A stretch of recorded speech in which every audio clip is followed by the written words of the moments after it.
Yan, magandang araw sa inyong lahat ng ating mga viewers natin dyan. Magandang umaga, magandang hapon, magandang tanghali, magandang gabi.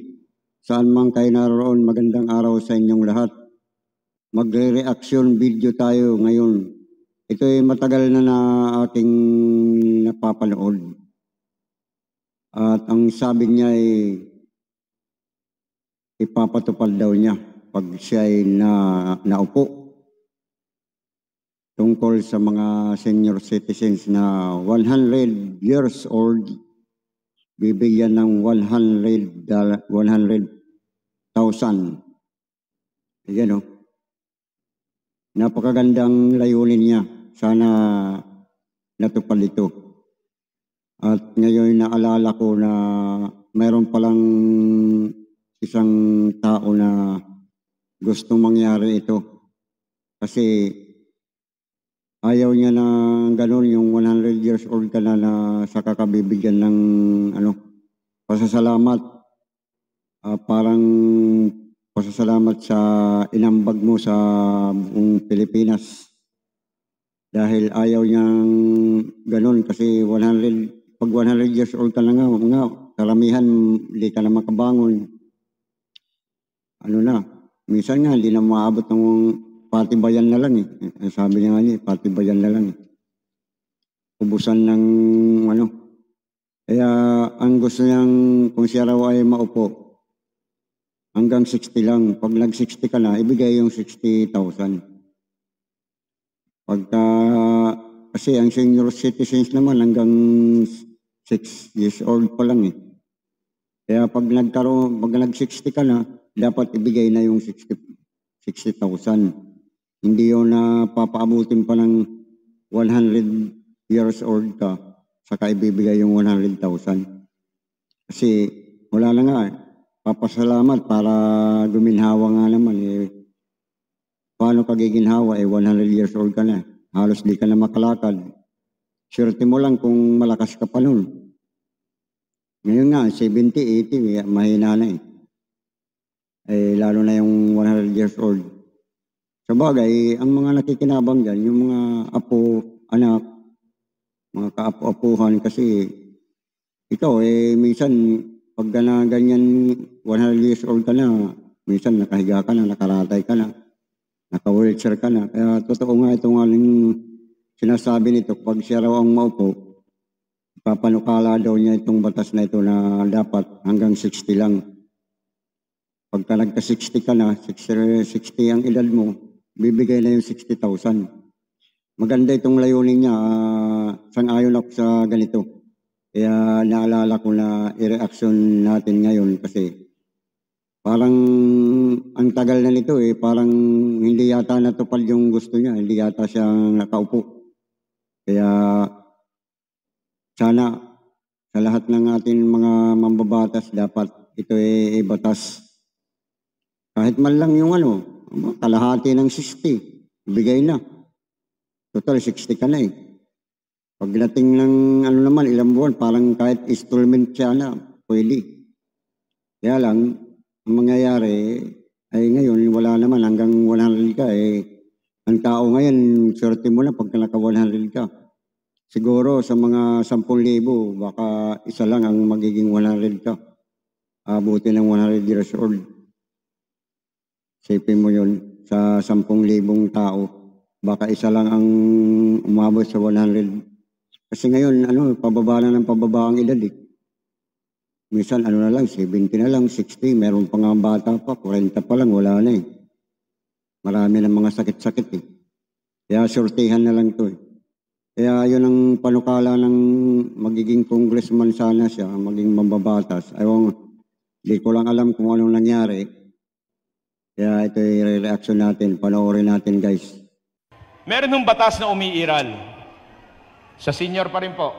Pag kayo daw umabot ng 100 taon, bibigyan daw kayo ng 100,000. Commissioner, bilang isang batikang abogado, ano ang komento nyo sa batas na ito? Batas na yan, magandang pakinggan, pero hindi ako konforme sa batas na yan. Ano ibig sabihin na hindi ako konforme? Hindi ako umaayon sa batas na yan. Kaya pag ako'y nakarating sa Kongreso, magpapanukala ako ng amendment o pagbabago ng batas. Bakit po? Pinag-aralan ko yung batas na 100,000 sa 100 taon. Bibigyan daw ho kayo, una, salamat daw ho sa inyo. Pasasalamat sa inyo naging ambag sa Republika. Pangalawa, para naman daw ho kayo makakain din ng masarap. Pangatlo, 100 taon ha, para daw kayo makapamasyal din naman. Pang-apat, para kayo mag-enjoy. Isa-isahin natin ang kadahilanan ng batas. 100,000 sa 100 taong matanda, magandang pakinggan. Pero ang tanong ko'y ito, nagpapasalamat ka sa naging ambag niya sa Republika. Hindi ba umambag siya nung kalaksan niya? Ay bakit ibibigay mo kung kailan ulyanin na at kung kailan matanda na? Ba hindi mo ibigay na maaga-aga? Para makakain ng masarap, wala ng panlasa?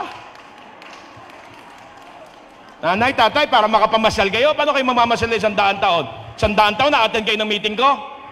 Baka nakahiga kayo sa papag o sa kama. Kung hindi naka-wheelchair, tama na ho. Para mag-enjoy, ang sabi ng DSWD, kinakailangan ng patunay o pruweba o ebidensya na yung 100,000 natanggap ng nanay o tatay na matanda. Eh, ang nanay ay nakanganga, hindi naman alam ang nangyayari. Mahina na ang pandinig, malabo pa ang mata. Ay, anong gagawin? Ipinatong ang 100,000 sa dibdib ng nanay, pinicturan. Dinatanggap na nga naman para mag-enjoy. Pag alis ng DSWD, babag-babag ang anak at apo. Nag-enjoy ang matanda.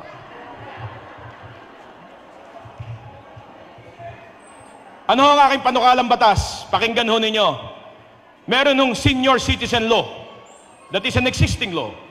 And the law provides for the age o edad kailan nagiging senior citizen ang mga mamamayan dito. Anong edad ho?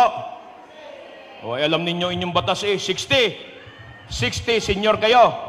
Ang sabi ng isang batas, pasalamatan daw ang senior. Eh, total naman, 60 years old nagiging senior, ba't ihintayin mo pa maging 100 taon? Ang tawag ko sa batas na yan is not an incentive law or pasasalamat sa matatanda. Ang tawag ko dyan sa batas, 100,000 sa 100 taon. Ang batas ho na yan, yan ang batas, matira ang matibay.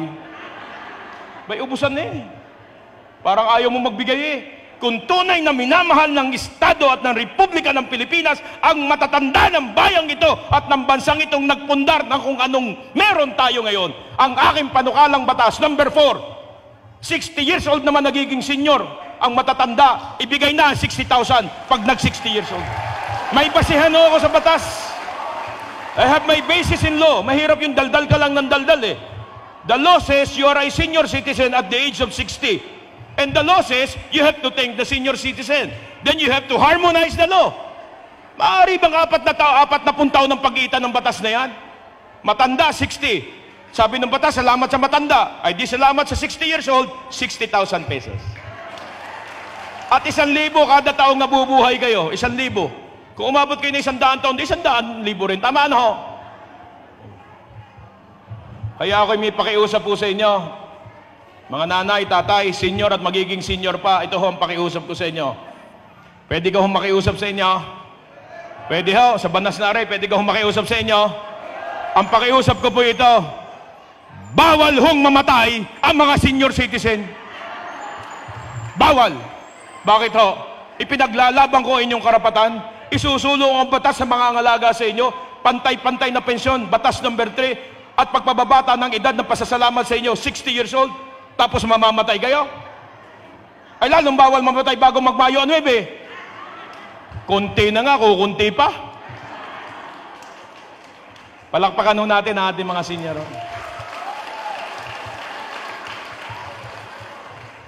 Commissioner, mabuting pagtalakayan pa natin ng kaunti. Baka kaya mo lang sinasabi eleksyon para magandang pakinggan, kayo naman. May titindig sa Kongreso. Matatalino ang tao sa Kongreso. Karamihan magagaling na abogado, mga batikan. Tatanungin ka kung ikaw ang sponsor ng bill. The sponsor is the one debating the proposed law in the plenary. Siya ho ang nakikipagdebate. Iba ho yan ha, iba ang sumusulat ha. Author ang tawag doon. Ang author is not necessarily the sponsor. Ang sponsor, yung pinakamagaling magsalita sa Kongreso, yan ang pinakamaraming nagiging batas. Dahil doon pagalingan eh. Parang thesis defense. Para pumasa ka, gumawa ka ng magaling na kapareha mo sa thesis. Yung hindi na-make, eh di patago-tago doon sa panelist. Pagdating ho dyan sa Kongreso, tatanungin ka, Commissioner Conti, sasabihin, wag na, dahil ako'y congressman na, hinatid niyo ako. Sasabihin na isang magaling na congressman, Mr. Speaker, napakaganda ho ng panukala ng kinatawan ng Segundo Distrito ng Batangas. Pero ang tanong ay ito, saan ho manggagaling ang pondo? Tamang tanong, tamaan ho. Dahil sa gobyerno, simple lang ho ang gobyerno. Programa, pondo. Pag nagsama ho yan, pakinabang ng tao. Bakit ho? Maraming nahiyaw ng programa, hindi naman alam saan kukunin ng pondo.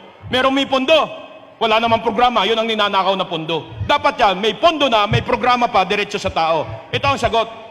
Saan manggagaling ang pondo para sa senior citizen? The answer is simple. The budget of this country. English muna ho. Para sa Kongreso, bawal ho hanggat maaari English eh. Tatagalogin ko maya-maya. The budget of this country is 1.5 trillion a year. And according to the Ombudsman, the money being stolen from the coffers of the government, from the treasury, from the public funds, is almost 20% of the national budget. Translated into figures, around 800 billion or more. 800 billion ang ninanakaw hong pundo taon-taon. 800 billion sa 5 trillion. Ay putang ina, sobra pa ho yan, sorry ha. Sobra pa ho yung pera, wag lang nakawin. Sobra hong pasasalamat sa mga senior citizen. Yan ang sagot. Wag nakawin ng pondo para merong pondo para sa tao. Tama ano?